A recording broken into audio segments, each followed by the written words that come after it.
rational exponents actually translate to nth roots, right? So if you have b to the 1 over n, you can rewrite that as nth root of b, right?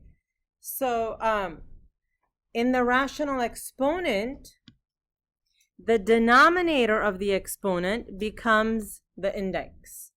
So for example, if you have this one here, 27 to the power of 1 over 3, it's actually the cube root of 27, and then you can do with it what we were doing last time. So when you have something to the power of 1/2, then it's just a square root, right? And it should just be common nature after a while that, you know, if you have x to the half, oh, that's just root x, all right? So here it says to write in radical form, a to the 1 over 5, the denominator will become the index of the root, so it'll be the 5th root of a. Now, here you have d to the power of 7 over 4. So if the 4 becomes the nth root, the 7 becomes an exponent.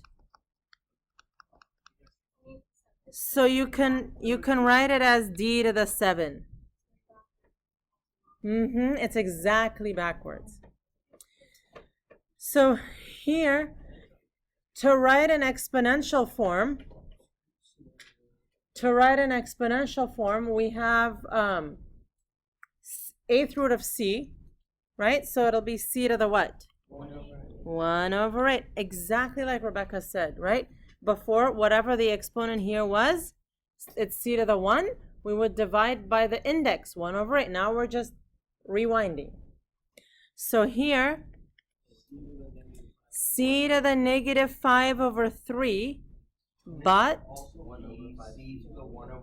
right, so we don't like to have negative roots. So this is going to be 1 over c to the 5 over 3. All right. Couldn't it also be, can't be c to 15? Because you can't. No, it's 5 over 3. The index is a 1 over. Okay, so for any non-zero number b, and any integers x and y, if y is greater than 1, right? If y is greater than 1, and suppose you have b to the power of x over y. So remember, y, so b is a non-zero number, like 5. And then we have x over y, and we say y is greater than 1, like 2, let's say, or 3, right? So we have something over 3. So for example, 2 over 3, 1 over 3, 5 over 3. Then this is equal to, in root form, right? Y through b to the x.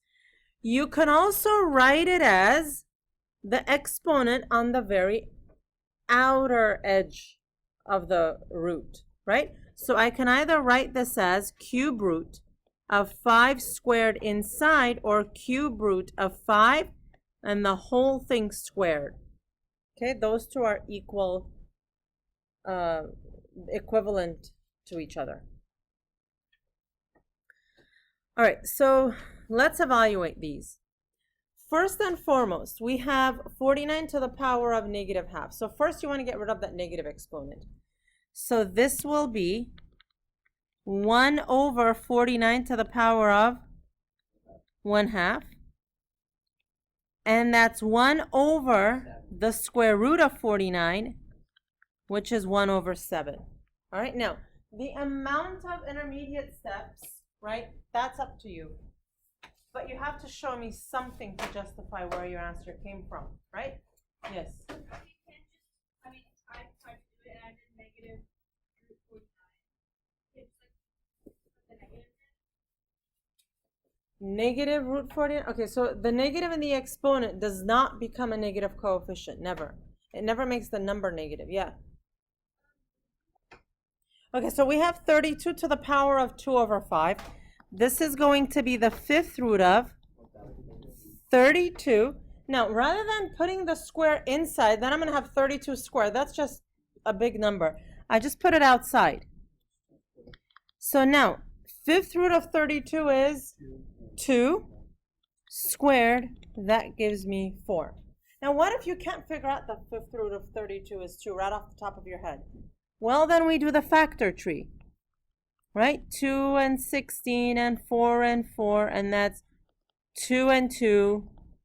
And if we're going to group them by 5s, then it's just 2. Okay? All right. All right, so you will have your calculators on you. However, the goal of this class is to get you to do it without a calculator. All right?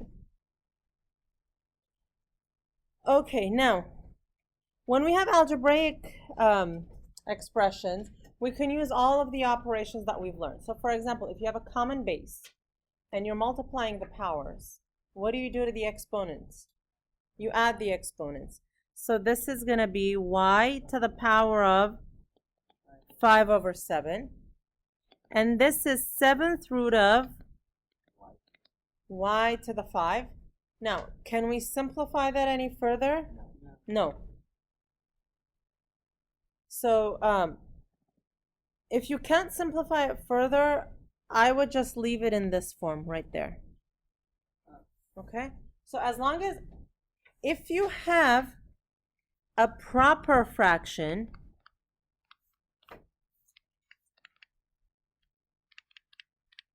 they will just stay. So proper fractions just stay as they are.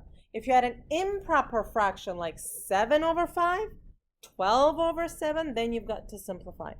Okay, so here we have x to the 2 over 3, right? So what are we going to do about this one? Well, it's 1 over x to the power of 2 over 3.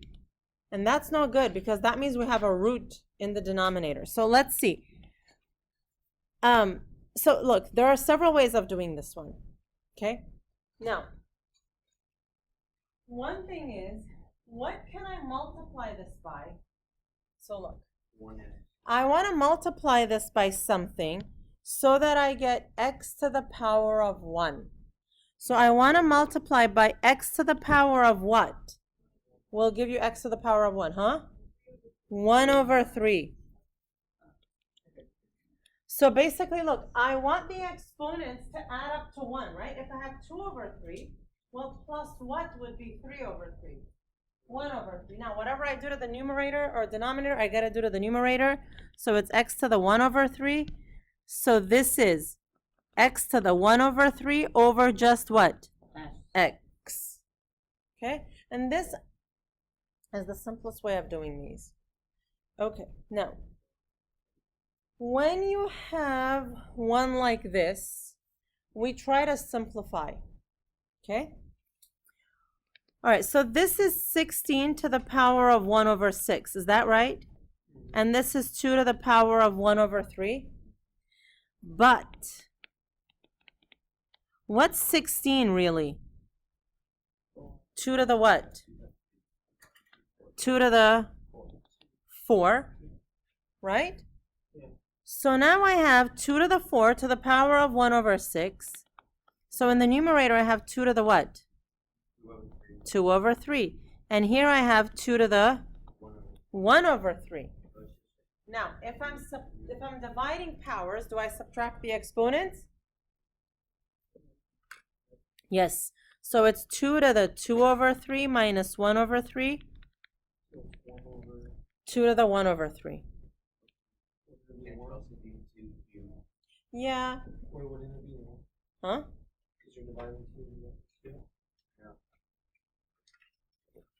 It's 2 to the, so if you have 2 to the A over 2 to the B, it's 2 to the A minus B. Yeah.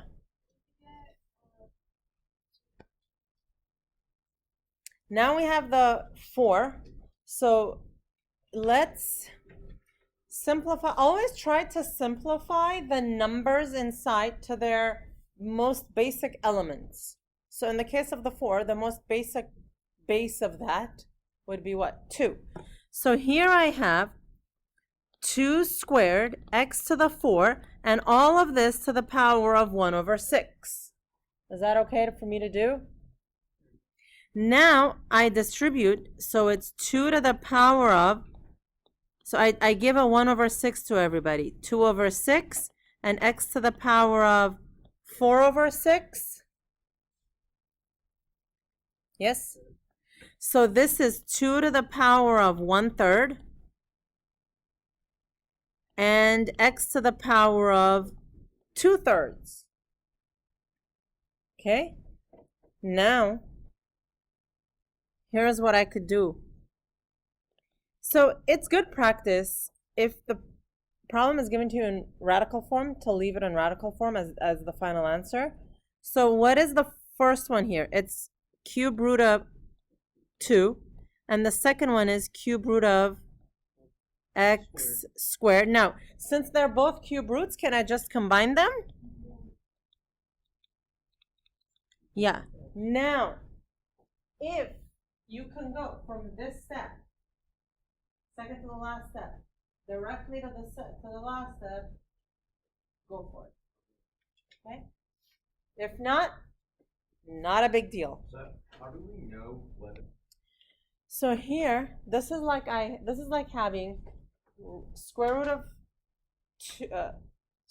y plus 1, and then in the bottom square root of y minus 1. What I want to do in cases like that is I want to multiply by the conjugate. Right. So now, if I had root y minus 1, what would be the conjugate? Root y plus 1. So if I have y to the half minus 1, then what would be the conjugate? Y to the half plus 1. Conjugates will change signs. Who's out there? Okay, so conjugates will change signs. So now I'm going to multiply y to the half plus 1. Change y to the half to the next one or no? Y to the half, it's already. I mean in radical form or no? No. Okay, now, in the denominator, when you have a minus b, a plus b, what do? We square the first, we square the last, and what sign do we put in the middle? A negative. So, if I square the first, what would that give me? Y to the half squared would just be y minus 1. All right? I'm squaring the first.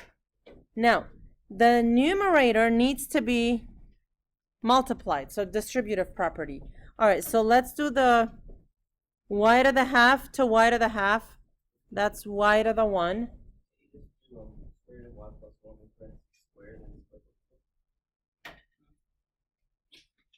You can do that. I want to show you how it works with the FOIL.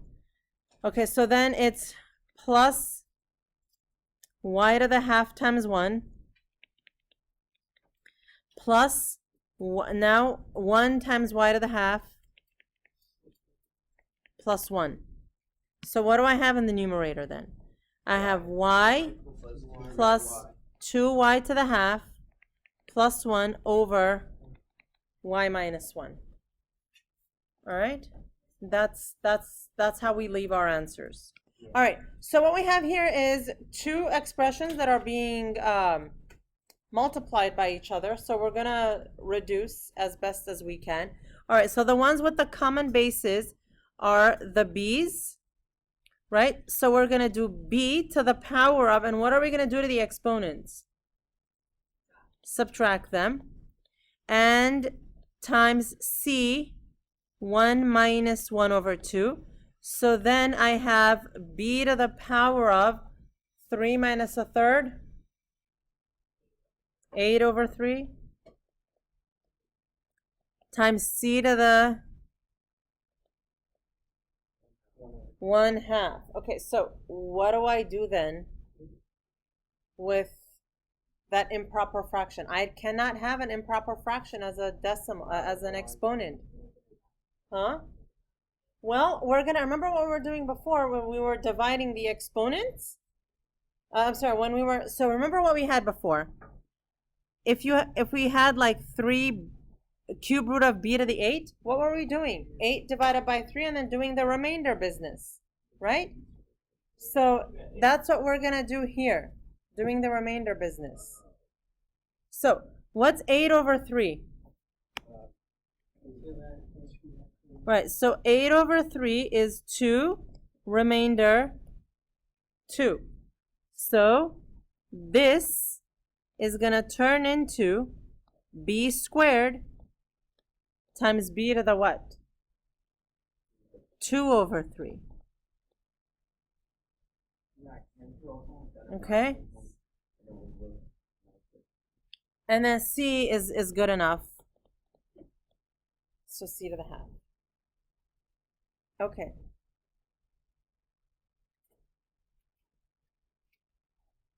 So how do you know that you're done simplifying, right? This is the question that I get most often from students. How do I know I'm done simplifying? Well, you know you're done simplifying when, here we go. Your expression, your final answer has no negative exponents. That's a big one. It has no exponents that are not positive integers in the denominator. Okay. It is not a complex fraction. So for example, you can't end with 3 over 2 over 5, right? And the index is the least number possible. So for example, your fractional exponents are always in the most reduced form possible. Okay?